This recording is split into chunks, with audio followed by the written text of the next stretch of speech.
Mathias, on est le vendredi 27 mars.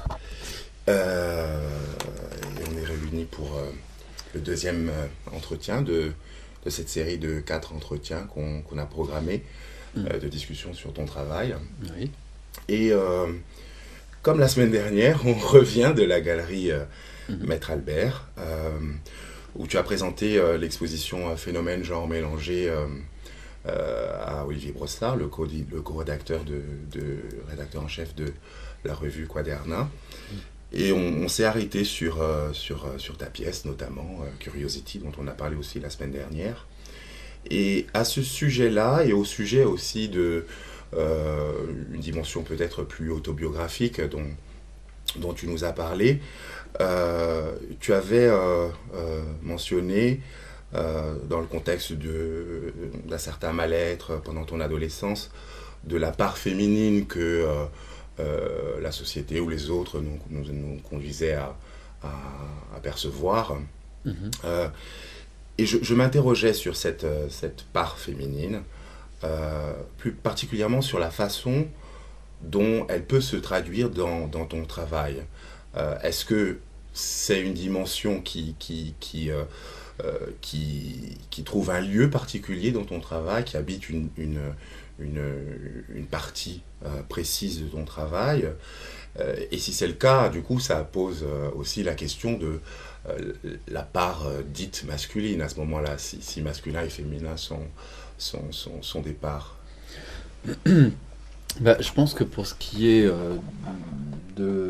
du rapport à la part féminine dans mon travail, c'est vraiment ce travail qui est lié au talon, qui a donné lieu à différentes pièces, différentes traductions plastiques, qui représentent cette problématique. Ailleurs dans mon travail, il est question de sexualité, pas forcément d'ailleurs d'homosexualité, donc mais c'est vrai que ce travail en rapport au talon, c'est vrai qu'on se l'était un peu dit la semaine dernière aussi, ouais. Le talon est vraiment pour moi un symbole en fait, ouais. de la part féminine. Après, évidemment, c'est pour rebondir sur ce que tu viens de dire, la société, l'entourage qui nous renvoie à cette féminité et en même temps, elle est présente. Ils ne font qu'un constat. C'est vrai que enfant, on se déguise, mais on se déguise pas forcément avec les robes de sa mère. On se déguise pas forcément en mettant des chaussures à talons donc c'est déjà développé un rapport à la féminité. Et ça, je pense qu'on en est conscient. C'est pas seulement la société qui nous le renvoie. Je pense que moi-même, enfant, j'étais déjà conscient de ce rapport. Peut-être qu'on n'a pas encore cette notion d'adulte, ouais. Qu'on traduit avec maturité. Mais je pense que le rapport, en tout cas, au féminin, oui, il existe dès l'enfance. Ouais. Est-ce que tu considères que l'art est le lieu d'une hybridation entre le féminin et le masculin, d'un brouillage des codes? Je pense à ça.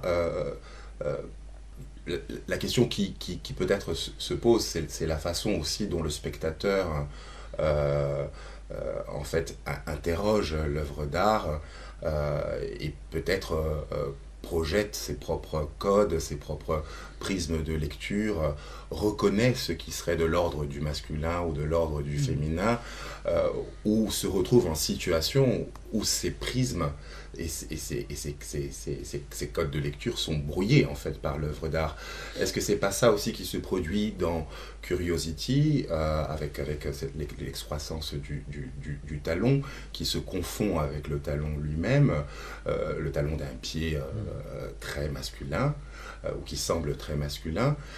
Et pour revenir sur ce que tu disais au sujet du déhanché, quand on pense à des représentations ou des sculptures de nus masculins, où il y a le déhanché, où il y a une certaine posture, ou un positionnement du corps, je pense au Donatello de David, à cette même position avec le bras sur la hanche, qu'on retrouve chez le photographe américain Thomas Hickins,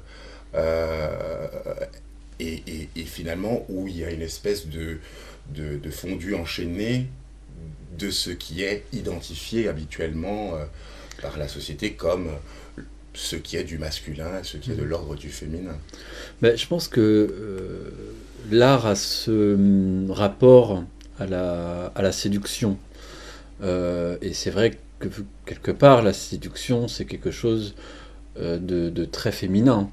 Un homme, au contraire des animaux, n'est pas celui qui revêt de son plus beau, chez les oiseaux, de son plus beau plumage pour parader.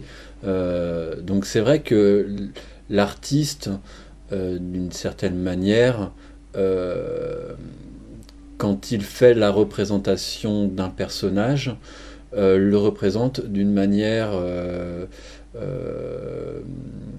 sensuelle, et amène cette dimension de séduction. Voilà, parce qu'on représente des personnages célèbres, et que leur représentation en sculpture, leur statut, doit, aux yeux du monde, les représenter de la manière la plus avantageuse. Donc sûrement que quelque part l'artiste amène, si on part dans cette réflexion-là, amène une certaine féminité, finalement, chez le masculin, dans la représentation du masculin. Ouais. D'accord, ok. Voilà, après, les autres questions.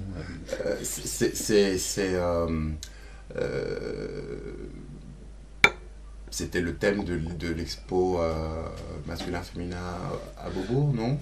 Ouais, alors je me souviens plus bien, mais non, juste pour mince, j'ai perdu le fil. J'étais reparti sur une autre question. Celle de l'hybridation, celle de... Non, du rapport féminin. Je voulais juste ajouter quelque chose, mais je ne me rappelle plus. Bon, c'est pas grave. Ça reviendra au fil de la conversation. Je pensais à masculin-féminin, à l'exposition masculin-féminin de Beaubourg, peut-être plus en lien avec l'art contemporain. Et je voulais savoir, en fait, le regard que tu portes sur l'art contemporain, ce qu'il peut être pour toi, et peut-être plus particulièrement le discours de l'art contemporain. Le discours que l'art contemporain... Il n'y a pas un discours dans l'art contemporain, parce que c'est vraiment... Là, pour le coup, ce que je veux dire, c'est moins l'éventuelle unicité du discours que le mouvement, en fait, que le discours opère, c'est-à-dire le discours de l'art contemporain sur lui-même, en fait. Ou la façon dont les historiens d'art ou les spécialistes produisent un discours sur l'œuvre d'art. Et je voulais savoir si ça dit quelque chose de toi, et si ça dit quelque chose de ton travail, si tu t'y reconnais. c'est assez complexe en fait, parce que l'intérêt que moi je porte à l'art contemporain est pas le regard justement d'un critique ou d'un historien, c'est le regard d'un plasticien, et du coup Ouais, justement. c'est une nourriture. Ouais. euh, Certains discours vont m'intéresser, et certaines œuvres vont m'intéresser sur le plan technique, plastique.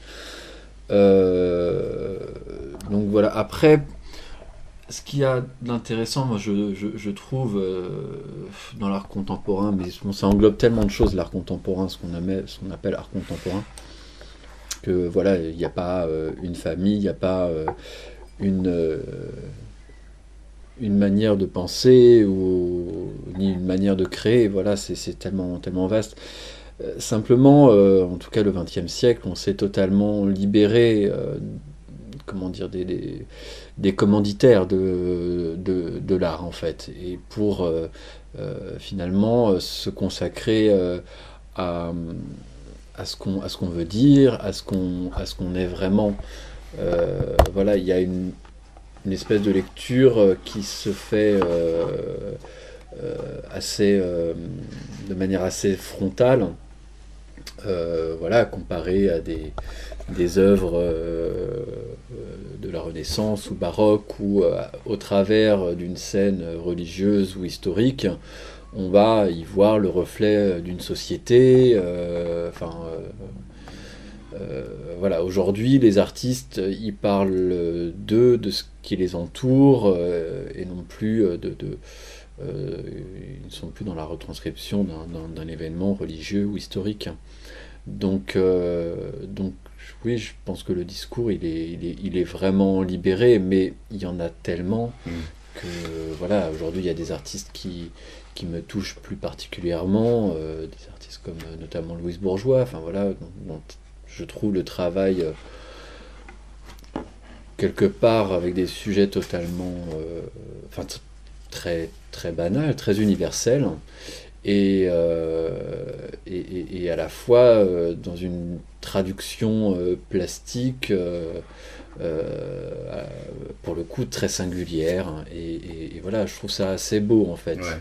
Et puis elle a un rapport à l'objet que j'aime, auquel je suis particulièrement sensible, euh, un rapport aux matériaux, etc. Enfin, voilà, je suis moins dans des registres euh, plus conceptuels, avec un énorme mélange de médiums, voilà, type photo, vidéo, enfin voilà.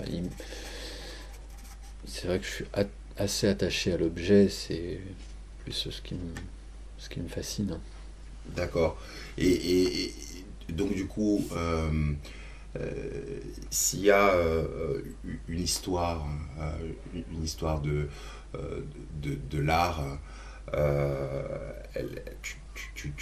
tu la regardes, une histoire dans laquelle tu t'inscrirais en fait. C'est par rapport à l'objet. Ben, je sais pas, j'ai pas le recul Ouais, pour savoir vraiment. Je, je ne me situe pas encore d'accord. Ok. Dans dans le... l'art. Enfin Ouais, voilà, une fois de plus, Louise Bourgeois, au travers de son travail, enfin au-delà de son travail, euh, je trouve elle donne aussi un autre message, c'est qu'on peut devenir artiste euh, tardivement, enfin en tout cas être reconnu tardivement, et ce qui ne veut pas dire qu'on n'était pas artiste avant, bien évidemment, mais, mais voilà, je suis plutôt dans l'idée, et en plus étant très long au niveau de la production, voilà, que finalement on s'inscrit presque à la fin de sa vie, enfin, euh, je sais pas comment dire, on peut se situer dans une époque, hmm, voilà, et le travail est évidemment à recontextualiser par rapport à une époque. ouais. Mais, mais moi, me situer par rapport à l'art contemporain, ouais, j'en suis totalement incapable. D'accord. Mais d'autres périodes ou d'autres mouvements artistiques, est-ce que tu as, de façon très simple, sans nécessairement en fait s'inscrire euh, dans le temps long et dans l'histoire, est-ce qu'il y a des personnages clés? Est-ce que tu as des modèles? Est-ce que tu as des contre-modèles? Est-ce qu'il y a des affinités électives au-delà de Louise Bourgeois? Est-ce que euh, il y a des figures dont tu te sens proche dans la sculpture, Oui, oui, oui, bah déjà, bon, évidemment, chez les classiques, ouais. les œuvres du Bernin, voilà, Michel-Ange, enfin voilà, Mm. de la sculpture très, très reconnue. Mais après, oui, je sais pas. Après, c'est plus quand j'étais étudiant, et voilà, aujourd'hui, je regarde vraiment autrement et plus vraiment comme. J'ai eu des influences. C'est vrai que enfin, j'ai fait aussi beaucoup de peinture, du dessin. J'étais très sensible à l'expressionnisme, par exemple. Euh, Après, en sculpture, des gens comme Balkenhol ou Anthony Gormley aussi. Enfin, mais je sais, j'arrive plus trop à rentrer vraiment dans un travail en fait. Ouais.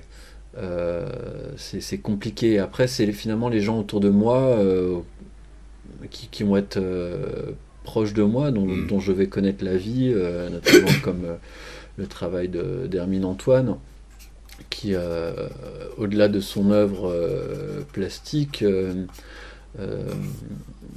va me toucher personnellement. Enfin, voilà. Mais, euh, mais c'est vrai que j'ai perdu cette notion comment dire, de d'influence un petit Mm. peu, oui. Ouais. Parce D'accord. qu'aujourd'hui, mon travail, il, il grandit, enfin, il grandit dans le sens, il évolue, Mm. euh, il évolue seul, autonome. Voilà, les choses qui vont le plus m'influencer, c'est pas du tout l'art qui se Ouais. fait autour de moi, Mm. mais plus des événements. D'accord. Voilà, les expositions, je les regarde vraiment avec une distance. C'est pas que je ne vais plus au musée, ni que je m'arrête plus dans les galeries, mais simplement, euh, c'est j'ai un rapport assez distant. Ouais. Ouais. Euh, et il y avait aussi cette distance dans la conception et dans l'élaboration de l'exposition collective phénomène genre mélangé. Euh, Sûrement une certaine distance, oui. Après, c'est des artistes que je connais, dont je connais le travail et que je connais personnellement. Donc voilà, il y a aussi cette, cette dimension. C'est vrai, du coup, pour le coup, une meilleure connaissance. Après, oui, il y a une distance, un recul par rapport aux œuvres qui sont présentées. Il y a certaines qui m'émeut particulièrement, Mm. d'autres moins. Mais Mm. après, c'est très subjectif. Ouais. Et l'idée, c'est pas que je montre des œuvres qui me plaisent, mais qui donnent une lecture particulière de cette notion d'hybridité que j'ai Ouais. voulu faire ressortir dans cette exposition. Donc voilà, là je suis plus au service du spectateur et voilà, je suis pas dans un rôle de collectionneur par exemple Ouais. qui irait vers des œuvres que j'affectionne particulièrement. Ouais. Est-ce que ça entre cette conception, cette élaboration avec cette distance et le rôle que tu définis, est-ce que tu penses que ça entre dans quelque chose de l'ordre euh, de la communauté d'artistes qui partageraient une certaine conception esthétique, une certaine idée, comme par le passé on pouvait partager une certaine idée du beau, ou est-ce que c'est simplement un collectif, c'est-à-dire une, un espace qui réunit des artistes qui sont engagés, qui ont plus ou moins des affinités, mais qui sont surtout mus par la volonté de créer quelque chose ensemble, de l'ordre de l'événement, de se donner l'occasion en fait ensemble de présenter leur travail. Je te pose cette question parce que je me la posais moi-même au sujet de peut-être moins de... Enfin si, quand même, au sujet de phénomènes genre mélangés, de l'exposition, mais aussi de ce que j'ai pu lire et apprendre sur la Grosse Bertha, le collectif d'artistes de la Grosse Bertha, dont font partie un grand nombre d'artistes qui exposent dans phénomènes genre mélangés. Et je me posais la question de savoir si l'idée de communauté était pertinente ou pas. En regard, je précise ma question pour être bien compris, en regard d'autres expériences artistiques, contribue également au numéro de Quaderna, l'historienne d'art Catherine Marcangeli, qui fait un travail sur le poète et performeur Adrian Henry, qui dans les années 60-70 en Angleterre, à Liverpool, mais aussi aux États-Unis, réunissait autour de lui un groupe d'artistes, de poètes, de peintres, de chanteurs, etc., qui se reconnaissaient dans une certaine démarche artistique, esthétique, avec aussi une dimension éthique. Et puis on peut multiplier les exemples comme ça. Dominique Rowe, qui participe aussi au numéro de Quaderna dans les années 70, au début des années 70, faisait partie d'une communauté d'artistes où il y avait aussi cette libertaire et libertin, avec une dimension artistique très forte, mais aussi une dimension éthique. Et ces groupes-là, ces communautés, elles avaient une position particulière. Elles étaient à la fois à la marge pour les projets qu'elles portaient, sur le plan esthétique, mais aussi les idées qu'elles avaient, et elles étaient aussi dedans.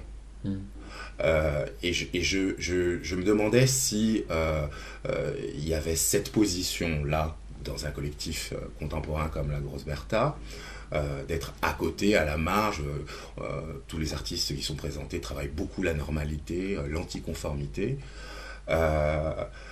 Et le seul fait que ça existe, même s'il n'y a pas un discours politique, même s'il n'y a pas une idéologie, le seul fait que ça existe, ça a une dimension politique, ça s'inscrit dans l'espace.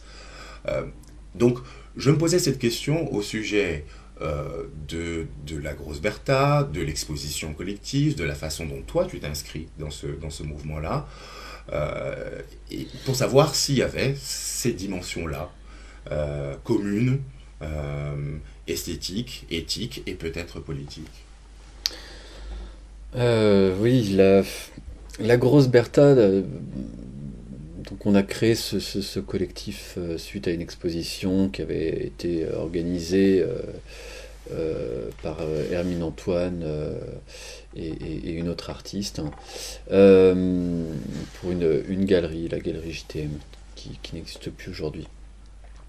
Mais et on s'est retrouvés entre artistes avec, je pense, vraiment un réel intérêt du travail des uns et des autres. Et comment dire, c'était pas un discours qui nous réunissait, d'une certaine manière un peu une idéologie, en tout cas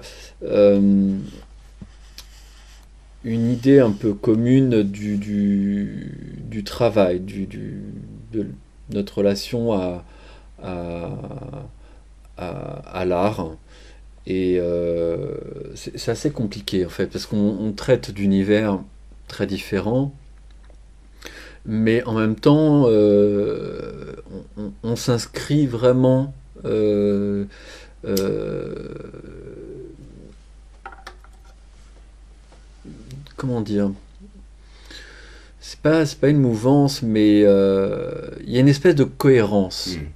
Ouais, dans nos travaux respectifs. ouais. Chacun a son univers, et en même temps les œuvres, quand elles sont ensemble, dialoguent, Elles se font se écho. répondent, elles se font écho, exactement. Ouais. Donc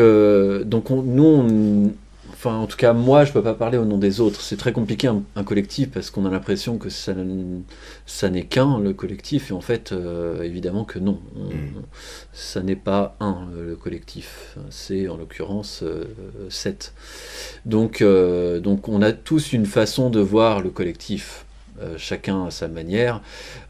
Voilà. Moi, pour ce qui est du collectif La Grosse Bertha, j'y ai surtout vu un lieu et ses possibilités au travers les rencontres Mm. possibles, le fait évidemment de montrer son travail, et pas que le nôtre, hein, de montrer aussi d'autres. On devait organiser des concerts, enfin voilà. Donc moi, c'était plus l'idée d'un lieu qui m'intéressait, Ouais. plutôt que euh, du côté que l'aspect communautaire, enfin communautaire, des artistes ensemble, avec vraiment des lignes ou des discours communs. Ouais. Voilà. En plus, c'est vrai qu'on est peut-être une période où je sais pas si on est plus individualiste, mais en tout cas, nos vies ne nous permettent pas vraiment de partir dans des projets, euh, comment dire, de longue durée, Mm. en fait. Donc voilà, on essaie d'organiser des rencontres, des expositions, mais ça reste très ponctuel. Et bien sûr, à côté, on a d'autres projets qui sont Ouais. vraiment en dehors de la Grosse Bertha. Donc je sais pas, a priori la Grosse Bertha, ça a été une aventure de 3 ans, mais je pense qu'elle se termine aujourd'hui. Voilà, qui nous aura permis vraiment de très belles, de très beaux moments, quoi, de Ouais. belles expériences, notamment notre participation à la Nuit Blanche en 2013. Où tu avais présenté J'ai pas sommeil. Voilà, où moi j'avais présenté J'ai pas sommeil. Euh, et voilà, donc c'est. Et bon, pour ce qui est de la Grosse Bertha, ça n'a évidemment aucune action politique ni revendicatrice par rapport à notre statut d'artiste, même s'il y aurait beaucoup à dire, beaucoup à dénoncer. Mais voilà, c'est quand même très compliqué, chacun dans nos vies, de s'organiser pour essayer de faire avancer les débats. Et c'est Mm. vrai qu'en tant que plasticien, on est quand même très mal organisé. Il est très compliqué d'organiser des rencontres. Voilà, il s'est trouvé qu'on a eu affaire à des artistes qui font partie d'un d'ateliers dont j'ai oublié le nom, mais qui sont aussi dans le 19e. Et c'est vrai qu'on avait fait une table ronde avec l'attaché à la culture de la mairie du 19e, où finalement il y avait très peu d'artistes concernant ces ateliers-là, et même si nous on avait eu envie d'organiser quelque chose, on n'a eu aucune réponse de l'autre côté. Ouais. Donc c'est c'est compliqué de fédérer Mm. les plasticiens, parce qu'on évolue chacun dans une bulle, la nôtre, Ouais. et qu'elle est difficilement dans le partage aussi. Il faut dire ce qui est. Enfin voilà, il y a une espèce d'égoïsme Mm. à être plasticien un peu, hein. Ouais. Je pense c'est pas très ouvert sur les Ouais. autres. À part le moment où on montre son Ouais. travail, Ouais. Ouais. voilà, toutes les phases de création se font seules. Pour ce qui est Je- de la sculpture, Ouais. j'imagine que quand on fait de la performance, on est plus dans,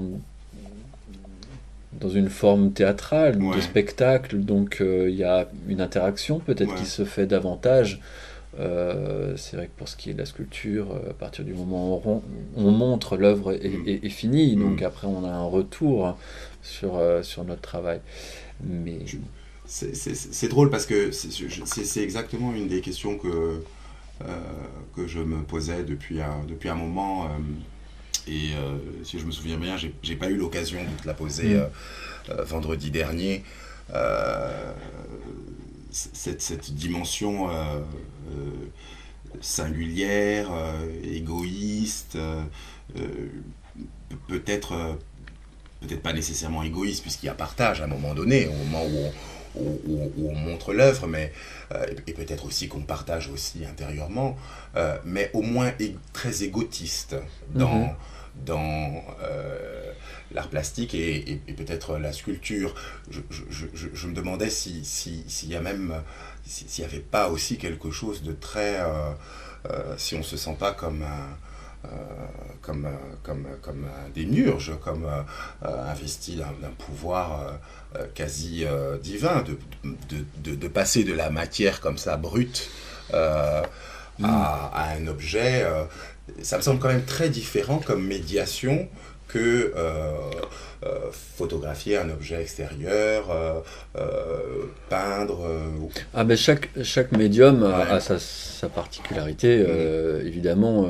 Euh, la sculpture, enfin, pour moi, je crois pas. Enfin, il y a peut-être que des artistes qui fonctionnent comme ça. Je pense pas que ça m'intéresse trop d'ailleurs, mais j'ai pas une illumination au moment où je vais réaliser une Ouais. sculpture. J'attends pas l'inspiration divine.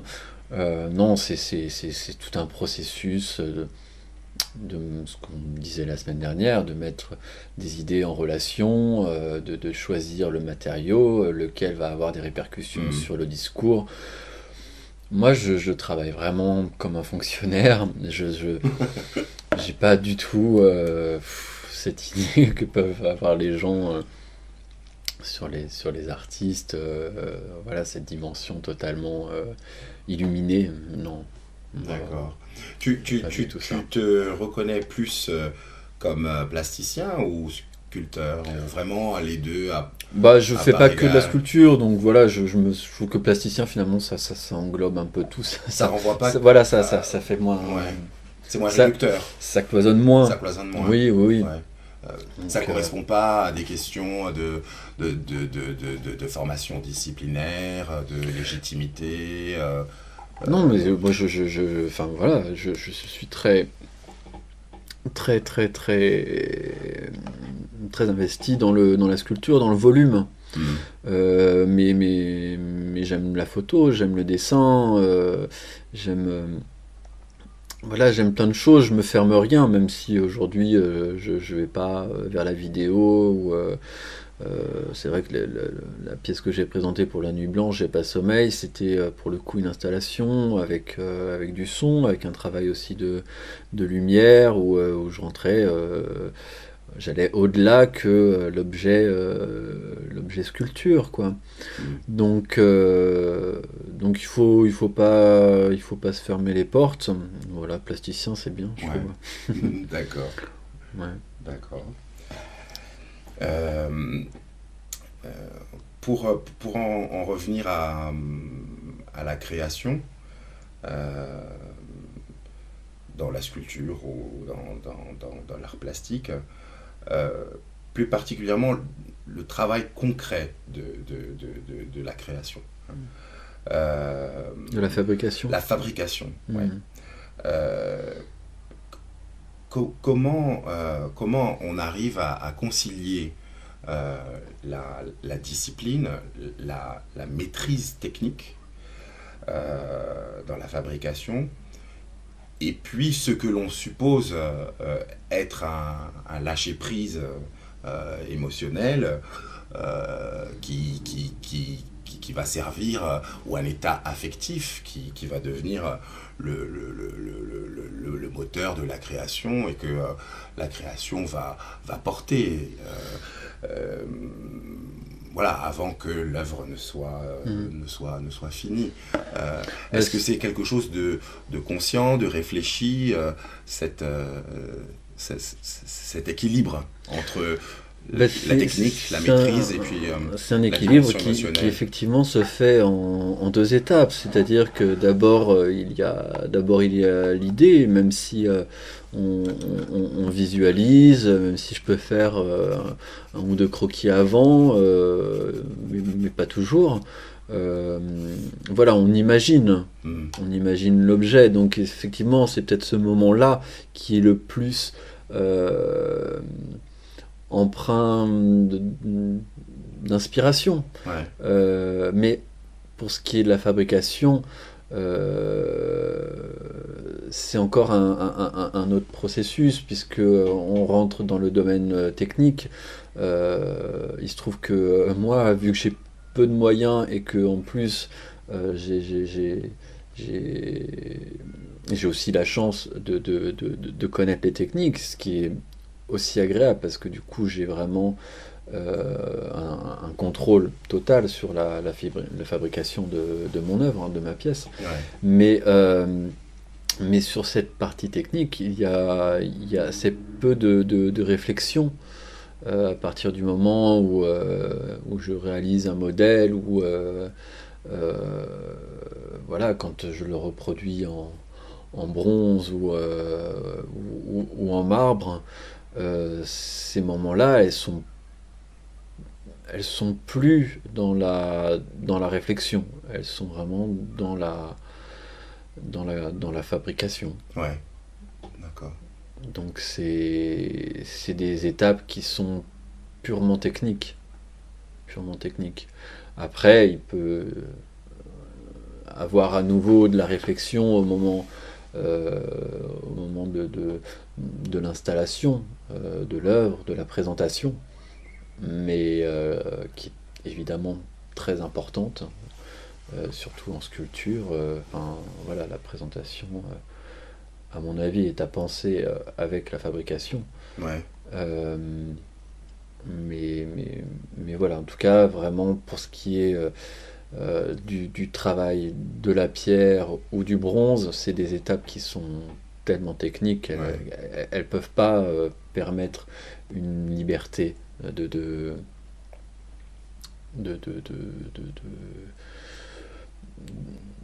réflexion. Voilà, le discours, enfin l'œuvre est pensée en amont. Ouais. Donc, alors, avant l'étape du travail sur la pierre ou le travail du bronze, ou sur le bronze, tu parlais juste à l'instant de l'idée, hein, et de l'imagination. Comment on imagine l'absence, le manque, puisque c'est ce dont on parlait la semaine dernière, de ce qui a été et qui n'est plus, et tu avais même ajouté de ce qui n'a peut-être jamais été. Mm-hmm.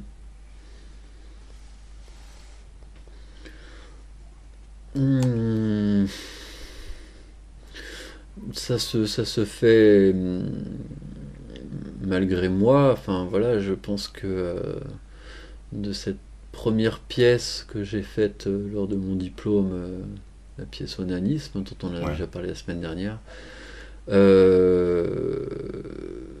j'ai fait ce constat qu'en fait je montrais effectivement quelque chose qui était lié à une absence et à un manque. Et c'est vrai que j'ai continué là-dedans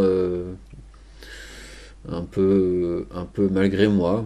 Oui, un constat, pour qu'on comprenne bien, rétrospectif. C'est au moment où tu montrais la pièce que Oui, tu voilà. faisais ce Oui, constat-là. oui. Donc on n'était pas en fait dans... J'ai pas voulu le montrer au départ, hein, effectivement. Oui, mais je veux dire, tu n'as pas pensé ça au moment de l'étape de l'idée ou de l'imagination, Non, avant la réalisation, avant la non, fabrication. non. Non. Non, puisqu'en fait, c'était deux pièces qui correspondaient. Et quelque part, il y avait un positif et un négatif. Donc c'était un autre rapport. Mais finalement, l'autre pièce, aujourd'hui, n'existe plus. Et donc, il reste cette Ouais. pièce-là. Euh, Ce et qui reste, qui est aussi le nom d'une installation, une autre installation. ouais, ce qui reste, oui, Ouais. c'est encore une autre, Ouais. une autre pièce. Mais du coup, oui, ça a été, voilà, il y a eu un moment où il a fallu que je me réveille d'un point de vue cérébral, hein. Au moment de passer de mon diplôme. On sait que les garçons sont toujours plus lents. Moi, je l'étais Ah, là, particulièrement. pour le coup, la part féminine. Ouais, là, elle était pas trop là, dommage, hein. Mais du coup, c'est vrai que je me suis réveillé 6 mois avant mon diplôme aux Beaux-Arts. Donc j'ai produit ces deux pièces euh, d'une certaine manière dans l'urgence. Et Ouais. du coup, ça a donné lieu à ce travail-là.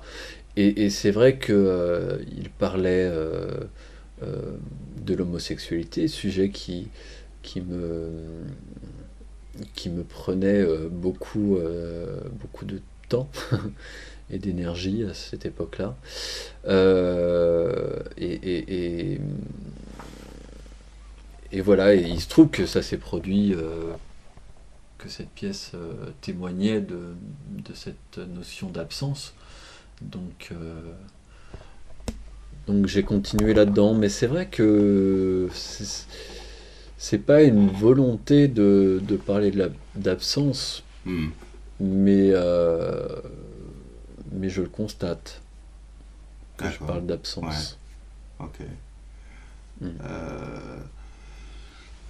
Justement, à propos d'absence, de manque, de ce qui a été, qui n'est plus, de ce qui a peut-être jamais été, euh, je me suis demandé au sujet de ton travail si cette absence-là, c'était pas finalement l'enfance. Euh, Parce que j'ai beaucoup vu, j'ai vu les différentes étapes de l'évolution d'un homme, puisque tu représentes essentiellement des hommes. Mhm. J'ai vu des bébés dans les jumeaux, j'ai vu des adolescents et des hommes, des jeunes hommes dans Saison. J'ai vu des hommes plus mûrs dans Saison aussi, dans Les Pieds Liés, dans Curiosity. Mais je me souviens pas avoir vu d'enfant. Sauf peut-être, mais pas représenté, pas sculpté, pas façonné dans la pièce Ce qui reste, où c'est semble Un être lit un lit d'enfant. d'enfant. Et la seule mention signifiante, clairement signifiante de l'enfance, je l'ai lu dans le texte que tu as écrit pour le programme Phénomène genre mélangé, le petit texte qui est en regard de la pièce Curiosity, où tu écris Enfant, mes talons me démangeaient. Mhm. Et la question que je me posais, c'était celle-là. Si c'était pas ça, l'absence, le manque, et s'il y avait quelque chose dans l'enfance qui ne faisait pas trace, qui ne pouvait pas faire trace. Puisque c'est comme ça que tu parlais de ton projet, de ton travail la semaine dernière. Oui, il y a sûrement un rapport à l'enfance, une certaine forme de solitude, voilà, qui en somme est, je pense, assez banal, hein. Euh, mais oui, c'est quelque chose qui s'est, en tout cas, qui a perduré. Hmm. Euh, voilà, mais c'est très bien, hein. C'est très Ouais. bien la solitude. C'est un petit peu évidemment angoissant quand on regarde les autres, voilà, parce qu'on se compare toujours. Effectivement, quand on voit qu'il y a euh, des groupes de jeunes qui existent et dont on ne fait pas partie, c'est forcément un petit peu, euh, c'est des visions qui sont un petit peu violentes. Ouais. Euh, mais en même temps, ça permet de développer plein de choses, notamment un imaginaire. Donc voilà. Après, oui, une fois de plus, c'est pas tout à fait le. C'est toujours sous-jacent, je pense, dans mon travail, mais, mais, mais au-delà de l'absence, en fait, vu que je suis dans l'objet, je suis dans, dans, dans une, je sais pas, dans un rapport de témoignage, je sais Ouais. pas comment Ouais. dire, mais et du coup, je trouve que ça évince un petit peu ce rapport à l'absence, Mhm. euh, puisque l'objet qui reste est pour montrer qu'il y a eu en fait. Ouais. Et finalement, c'est ça aussi qui est Ouais. important.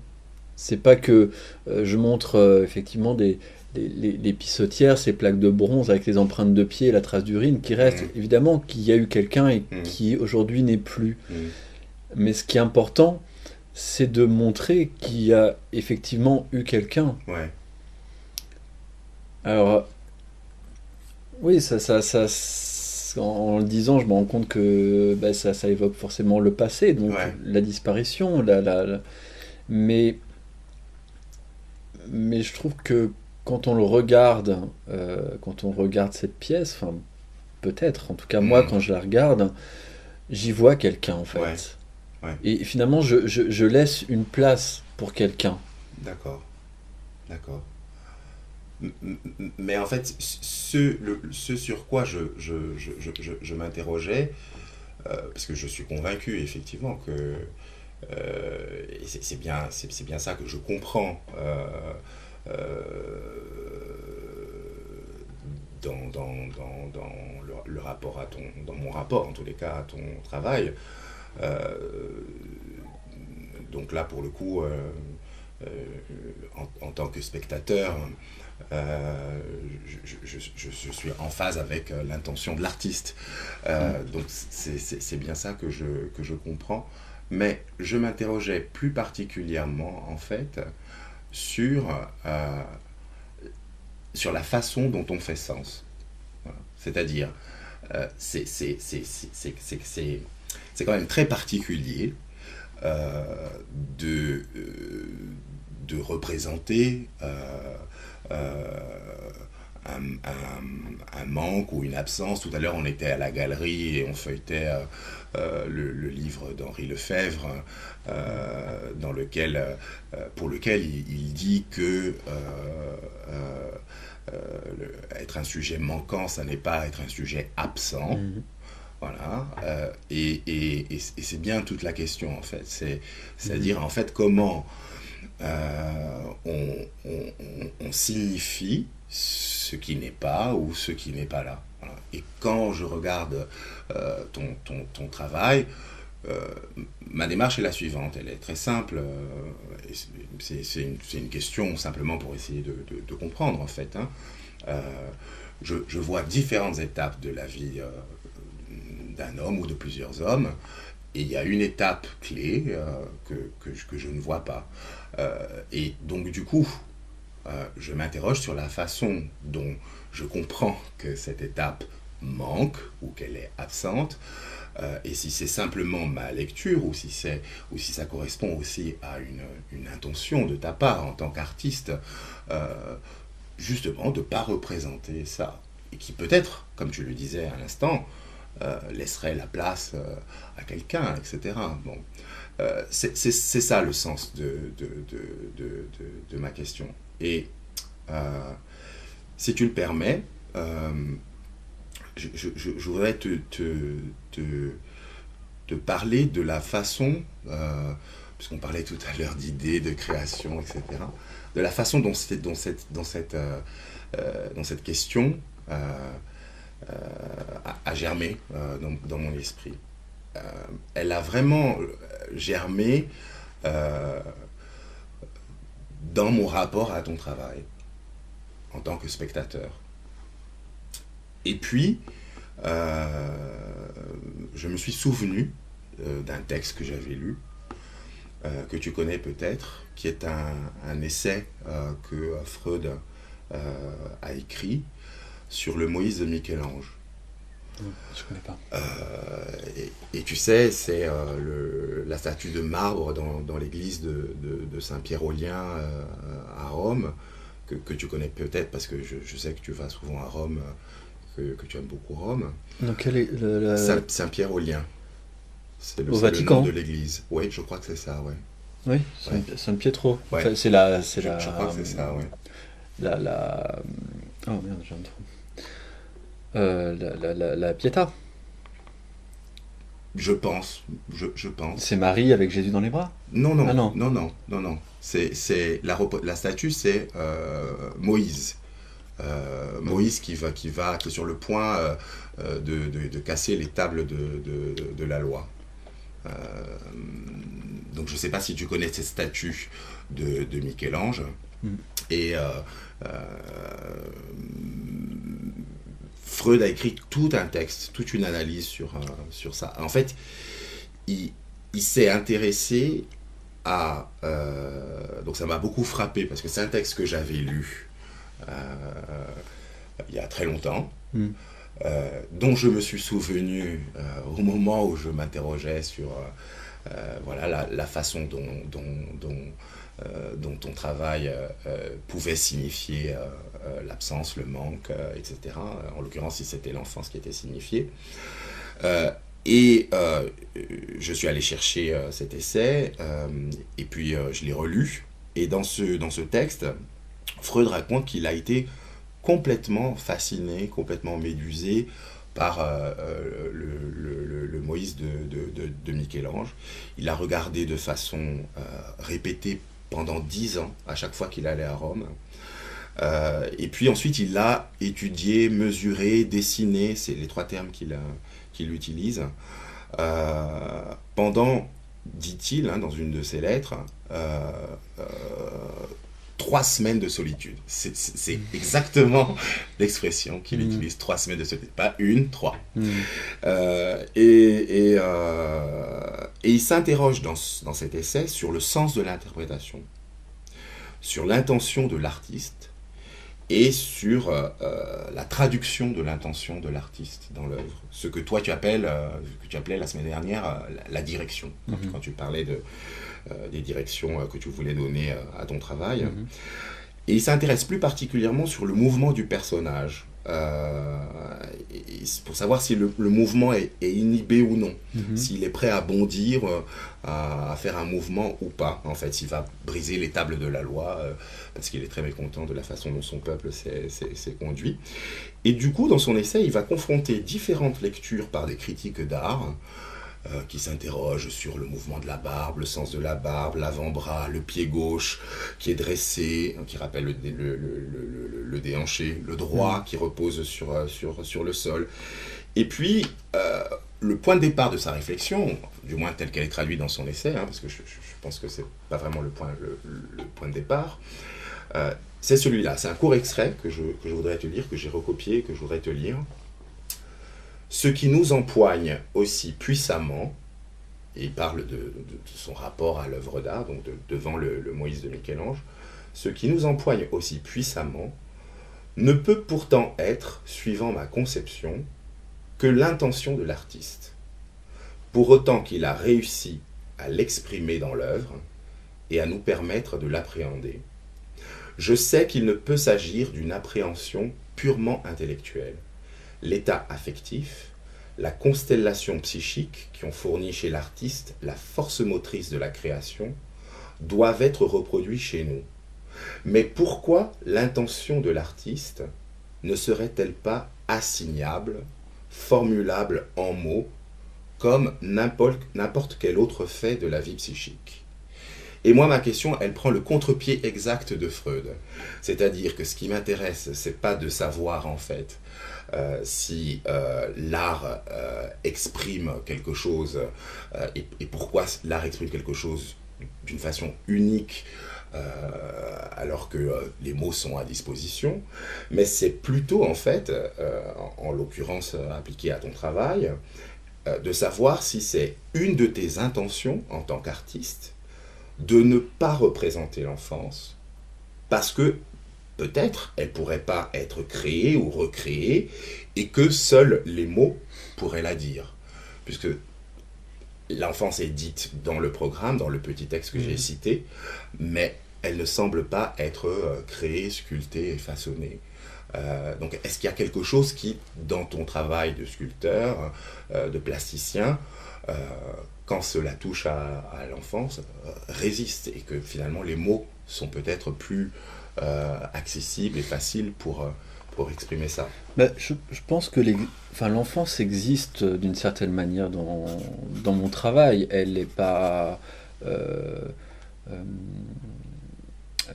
elle est pas concrète, évidemment. Elle n'est pas totalement lisible, mais en même temps, par exemple, le travail avec les pissotières, c'est un souvenir d'adolescence. Ce qui reste, c'est vrai que c'est un lit d'enfant avec un coussin de marbre, avec deux empreintes de tête. Donc, c'est vrai qu'il n'y a pas d'enfant dans mon travail, il n'y a pas de représentation d'enfant. D'une certaine manière. En même temps, j'y ai pensé à faire la pièce Curiosity avec des pieds d'enfant, justement, et où on aurait pu voir un talon amorcé et imaginer son évolution. Mais bon, voilà, ça c'est pas encore présenté. Mais pour ce qui est du texte de Freud, je pense que c'est un rapport à l'efficacité qui, à mon avis, est essentiel dans l'art. Il faut être efficace. Il faut que l'œuvre soit efficace pour qu'elle touche les gens. Et ça, c'est vraiment la symbiose entre le discours et la matière. Peu importe cette matière, mais il faut qu'il y ait vraiment une totale cohérence entre les deux, et c'est ce qui rend l'œuvre efficace, et c'est celle qui va le plus toucher. Pas une majorité de gens, j'en suis pas là à vouloir dire qu'il faut absolument toucher un maximum de personnes. Ça peut être aussi bien très élitiste, mais que si le discours est pointu, il faut que les gens qui sont initiés à ce genre de discours puissent le recevoir. Donc cette notion d'efficacité, elle est partout. Une œuvre musicale qui va nous faire frissonner, évidemment que le compositeur l'aura pensée comme telle et retranscrite pour qu'elle nous fasse cet effet-là. Donc pour moi, je trouve ça on ne peut plus normal. Voilà, après il y a plein de notions qui sont liées à ça, l'insincérité, l'honnêteté, la simplicité aussi. Voilà, plus on dit les choses simplement et honnêtement, plus la personne en face de nous est capable de la recevoir. Mais voilà. D'accord. Je sais pas si ça répond à la question. Oui, tout à fait. Je repense à la sincérité parce que dans le cadre de la sculpture, ça a une dimension particulière, parce que l'étymologie de sincérité, c'est sans cire, hein, sans la fameuse cire qui permettait de recoller les morceaux cassés des statues en marbre, et donc du coup de continuer à vendre ces statues en faisant croire aux clients qu'elles étaient d'un seul bloc de marbre, alors qu'en fait elles étaient Donc en le mille mot morceaux. sincérité vient d'un mensonge. Ben oui, tout à fait, c'est l'intérêt du mot. Sincérité, sincere, je crois, hein, sans cire. D'accord, je sais pas. Donc c'est une Joli. garantie, c'est une garantie que c'est d'un seul bloc, que ça n'a pas été cassé avant.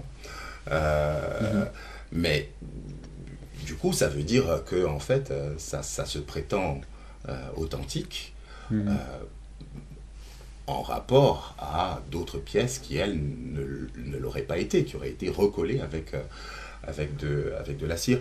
Mais je pense à ça parce que ça nous renvoie aussi à la question de l'hybridation, mais aussi plus largement à la question avec le mélange en fait, hein, mais à la question en fait du rapport qu'il peut y avoir entre l'art plastique et l'écriture. C'est une question qui intéresse pas mal d'artistes dans le collectif de la Grosse Bertha et des artistes exposés dans l'exposition Phénomène genre mélangé. Je pense à Grégory Camilleri, je pense à notamment mais pas seulement. Du coup, ce rapport-là entre le mot et l'art plastique, ça me semble vraiment intéressant. Est-ce que tout peut être exprimé par des mots, ou est-ce qu'il y a des choses qui ne sont exprimables que par l'art? C'est ce que semble soutenir Freud. Et inversement, c'était la question que je me posais, est-ce qu'il y a des choses qui ne peuvent être exprimées que par des mots et que l'art ne peut pas exprimer? Et pourquoi à ce moment-là? Sûrement, mais je pense qu'on déjà en tant que spectateur, on ne peut pas être sensible à tout. Voilà, il y a des. J'écoutais une interview radiophonique de Françoise Petrovitch qui expliquait que justement elle avait beaucoup de mal à écouter, elle avait beaucoup de mal avec le bruit. Et même la musique, enfin voilà, c'est quelque chose, et c'est vrai que c'est un souvenir que j'ai. Je me rappelle quand j'étais à Estienne, un atelier de gravure, et qu'on branchait un poste et qu'on mettait de la musique. Elle avait un rapport assez étrange, un petit peu, des fois un petit peu cassant par rapport à la musique. Mais je pense que c'est ça, on ne peut pas être. Il y a des choses qui vont nous parler plus que d'autres. Voilà, il y a des gens qui vont être complètement hermétiques à la photographie. D'autres, je ne sais pas, la littérature, c'est peut-être un peu plus problématique. Mais bon, en même temps, pourquoi pas. Mais tu parles de récepteur, là. Tu parles du parle spectateur. oui. Tu parles pas de l'émetteur, tu parles pas du créateur. Et le choix que le créateur fait... Mais voilà, du coup, on en revient au créateur. C'est-à-dire que le créateur, il est... finalement, c'est ni plus ni moins qu'un spectateur, le créateur aussi.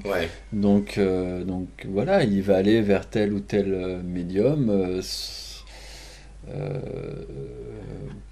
avec parfois l'impossibilité d'en travailler certains, quoi. Donc ou de travailler certains thèmes, ou de les travailler sous la modalité de l'absence, ou de la non... représentation. Oui, j'ai un peu perdu le fil de la question. C'est toujours cette question en fait de savoir pourquoi tel thème, en l'occurrence chez toi l'enfance, semble être plus exprimable ou signifiable par des mots que dans le travail. J'ai bien compris que c'était sous-jacent, que c'était présent, et c'est présent par l'absence, de fait. Mais ça interroge le spectateur, quoi. Ben, c'est vrai qu'en même temps, enfin, voilà, l'enfance, c'est pas quelque chose qui a été problématique chez moi. Ouais, C'est vrai que j'ai eu une enfance heureuse, j'ai manqué de rien. Euh, J'avais des parents, une maman musicienne, un père éducateur, et voilà, avec du dialogue. Enfin, voilà, c'est évidemment pas une famille parfaite, mais malgré tout, c'était euh, quand même enfin, voilà, une famille un peu idéale, hein, ouais, quand même, d'accord. vraiment. Ouais. C'était important avec cette accessibilité à la culture, Mhm. cette ouverture d'esprit, euh, et aussi l'altruisme. Voilà, donc non, l'enfance a été vraiment parfaite. Ce qui a été difficile, c'est évidemment l'adolescence et mon rapport à la sexualité. Mhm. Euh, Ça, oui, ça a été extrêmement violent, mais là, pour le coup, évidemment, l'éducation des parents n'y est pour rien, et c'est juste un cheminement à faire seul. Ouais. Voilà, une fois de plus, ça renvoie à cette solitude, mais on ne peut pas se découvrir accompagné. Ouais. Donc, donc, voilà, ces passages-là, ils se font forcément dans la solitude. On arrête là. Mhm.